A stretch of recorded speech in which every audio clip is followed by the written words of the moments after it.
แค่มอบลายอ่านใจผู้ชายบอกเป็นผู้สาวบ้านนอกบอกเคยคิดหลอกผู้ใดครูบ่ได้สอนหลักสูตรวิชาหลายใจสู้งานพอได้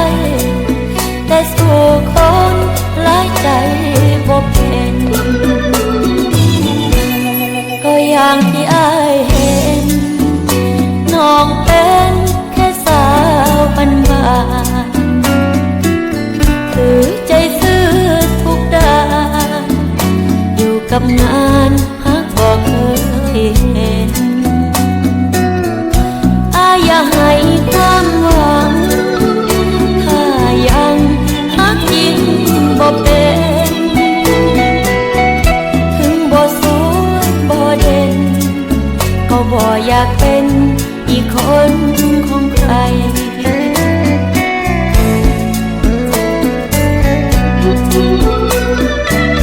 เก็บเอาความหลายใจความหลายใจไปใช้ที่เก็บเอาคำหักคืนถ้ามีคนอื่นร่วมใช้ก่อนโทรมาเบอร์นี้ช่วยนับทุกคนในใจอย่าตัวให้หักเด้อถ้ายังทิ้งใจบ่พอเรียนจบแค่ชั้นม.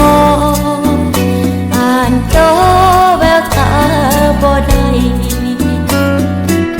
เมื่อไอแวะมาใกล้ความจริงใจคือสิ่งที่ขอบอกย้ำใจอีกครั้งก่อนอ้ายหาทางไปต่อใจสื่อที่น้องว่างรอบ่เหมาะกับคนแฟ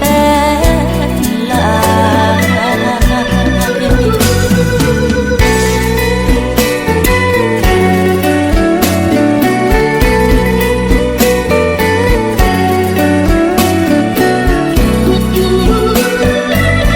เก็บเอาความหลายใจ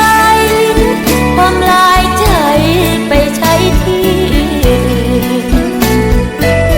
เก็บเอาคำหักคืนถ้ามีคนอื่นร่วมใช้ก่อนโทรมาเบอร์นี้ช่วยนับทุกคนในใจอย่าตัวให้หักเด้อถ้ายังจริงใจบ่พอ